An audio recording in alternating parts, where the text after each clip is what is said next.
Welcome back. We're looking out in Corning right now. Temperatures have dropped down through the 60s here in the evening. Likely to see some lows drop into the mid 60s throughout the area. For the most part, we're expected to get up into the upper 70s tomorrow, close to 80.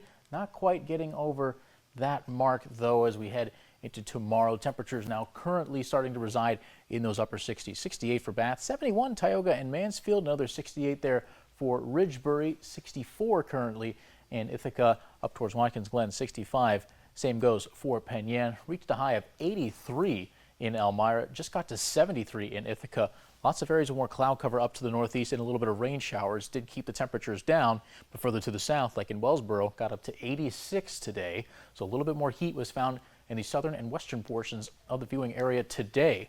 Looking out the national scope, bit of a squall line moving through parts of Iowa, Wisconsin, starting to encroach on the Chicago area. Some flash flood warnings issued for West Virginia and a couple of them in southern Pennsylvania. Seeing a lot more activity further to the south, especially further south of Williamsport up towards our region. Not as much activity, but you can see a few very small showers starting to make their way through parts of Schuyler and Chemung County. And then, of course, that small system we were talking about that was moving through Bradford County, right on the doorstep of Wyalusing this evening. You head into tomorrow, temperatures will start out in the 60s, but very slow progression of temperatures getting up into the mid to upper 70s eventually as we get through the day. Just going to be really stopped by this thick layer of clouds.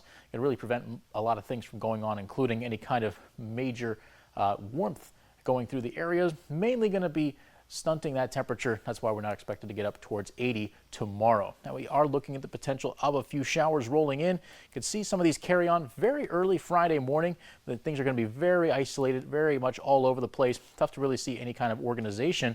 Then you get towards the afternoon, potentially a few more of these rolling in as they start to become a tad bit more widespread late afternoon. But really, these are very much going to be some hit and miss showers rolling through tomorrow. Saturday's perhaps some more intense stuff starts to make its way in, but again, most of these fairly unorganized until you get to around the evening hours. You could see some higher strength cells making their way through, but because of the chance of an odd downpour, we are under marginal risk of excessive rainfall tomorrow, so you want to just be on the lookout here. You do end up getting caught up in a quick downpour all throughout the region. Now, humidity going to take a bit of a dive going into the weekend. See dew points heading back down into the 50s. That's good for us. Not going to feel nearly as sticky out there, but it will start to climb back up into the 60s and 70s towards the weekend. Speaking of, looking like we'll see a few thunderstorms on Saturday, but Sunday is looking much better as temperatures are set to rebound into the mid 80s by Sunday. Our forecast high was 83. It was also 83 at the Elmira Corning Regional Airport. Breaks up the streak of 4 90-degree days in a row across the Twin Tiers. So 65 is the low tonight, staying mild. We got a few showers in the area here this evening. Beyond that, 7-day forecast showing temperatures rolling through the 80s by Saturday and Sunday, topping out at 90 on Monday, but back through the 80s Tuesday and Wednesday.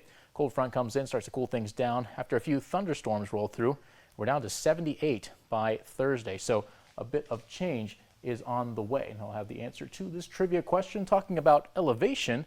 The highest low point out of all 50 states belongs to Colorado at 3,300 feet at the Ariskaree River's intersection with the Kansas border, meaning that the low point of Colorado is taller than the entire state of Pennsylvania.